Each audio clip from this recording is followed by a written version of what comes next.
Hi guys! Kumusta kayong lahat? Sino bang nakamiss sa akin dyan? Isang comment naman dyan. So tala guys, kung sino man na nakamiss sa inyo ng aking mini vlog ay samahan nyo muna ako hanggang dulo. Dahil nga taga Quezon City ako, required ngayon dito na kailangan may QC ID ka. Dito nga ako nagpunta sa bagong building ng Nova Desi dito sa event center nila. Dito nga sila nag-set up para makakuha ng QC ID at para hindi na rin pumila sa mini city hall or doon sa main. Mahaba ang pila pero mabilis lang kumuha. Dahil nga talandi ang kumari nyo, ayan, sleeveless ang suot ko. Hindi pala pwede dahil pipicturan pala ako. Diyos mio. Buti na nga lang i-ready sila. May pinapahiram silang shawl para ipampatong. Hindi naman ako nagtagal kasi ang bilis naman ng process. Nakuha ko na rin agad yung ID ko. Dahil nasa mood ako mag-video kahit maraming nakatingin sa akin for the video ang person. Kailan nga lang tong bagong building ng Nova Desi na to at kailan lang dito natapos. At first time ko nga lang din makapunta dito sa loob. O diba, feel na feel yarn. Umuwi na nga rin ako agad dyan para magbihes dahil nga ngayon ko ipapaayos yung aking hair. For the green OOTD ang kumari nyo, ilalagay ko na lang yung link sa comment section pag kursunada nyo. Buo na nga ang aking desisyon na papaputulan ko na ang aking buhok. Pero kailangan wag masyadong maikli hanggang balikat lang. Wala namang ibang humawak ng aking buhok kundi ang Lovely Salon lang. Sa mga malalapit sa akin na kapareho kong taga nagkaisang nayon, try nyo dito sa Lovely Salon at talagang magaling gumawa si Mars. Nagpa-sked na ako kahapon sa kanya kaya sabi ko pagkatapos kong kumuha ng QC ID ay pumunta ako dito sa kanya. Nagbihis lang ako saglit sa bahay. 2 years nga hindi ko pinagalaw yung buhok ko kaya sabi ko pwede na rin ngayon kasi nakapagpahinga na rin naman siya. Sobrang haba na nga rin ng buhok ko at yung dulo na lang yung may kulay kaso nga lang ay napakanipis na yung pinakadulo. Hindi ko pa napupusuan bumalik sa color black na hair kaya sabi ko sa kumari ko siya na lang muna ang bahala kung anong maganda. Bali ninang pala siya ni Samira. 2 years old datang kuya Cypher namin noon nung una niyang inayos ang buhok ko. At never ko na nga pinagalaw yung buhok ko sa iba, sa kanya lang ako lagi nagpupunta. Pinutol na nga niya yung pinakadulo ng buhok ko at tingnan nyo naman parang buhok ng kabayo tapos sobrang nipis na rin talaga. Bali siya nga din pala ang tagagupit ng buhok ng asawa ko at ni kuya Cypher namin. At bago nga ako magsimula ay pinagmalaki niya muna ang laman ng kanyang ref. Bakit ganyan ang nilagay mo? Akala ko naman talaga totoong lalagyan mo.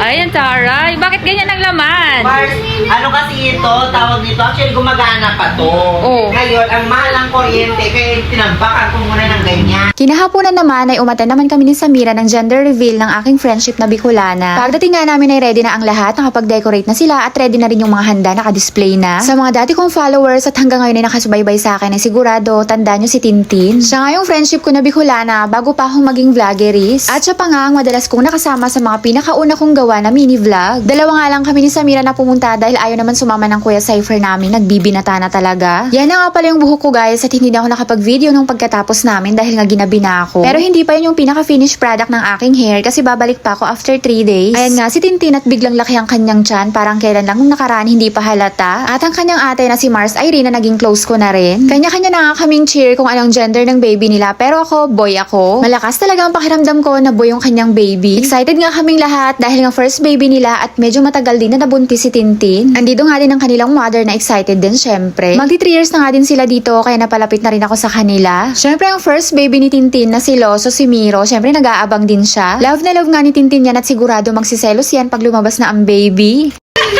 Boy ba? Excited kami lahat. Kaya alin daw yun. Gumagala hindi ka talo.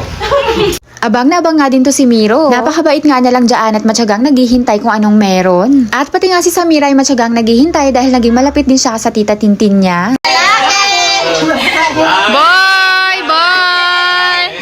Bilangan 3, 2, 1. Wait lang! Pero hindi ha. 3, 2, 1!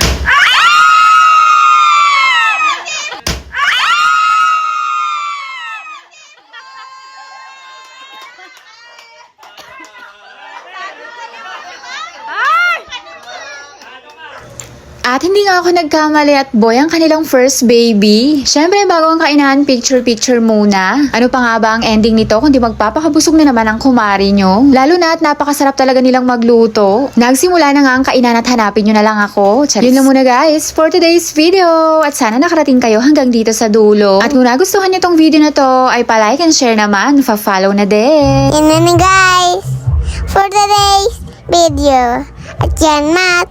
Bye-bye! Isa ka din ba sa naghahanap ng authorized distributor ng I Am Amazing Pure Organic Barley? Or naghahanap ka ng mabibilhan online kaso nga lang nag-aalangan ka kasi baka makabili ka ng fake? Good news guys, dahil isa akong authorized distributor ng I Am. Pwede nyo pong hingiin ang picture ng aking ID through Messenger para ma-scan ninyo at makasiguradong legit. Sa mga hindi po nakakaalam, sila po ang Board of Directors, founder at owner ng I Am Worldwide. Nationwide at international po ang ating shipment. Ako po mismo ang magpapak at magpapaship para makarating sa inyo ang authentic na Amazing Pure Organic Barley. Para po sa gustong mag-avail at magpa-member, i-direct message nyo lang po ako sa aking personal account. Available din po si I Am Amazing Pure Organic Barley at iba pang product ni I Am Worldwide sa aking TikTok shop at sa aking shop sa Shopee. Ilalagay ko po ang mga links sa comment section maging ang aking personal account.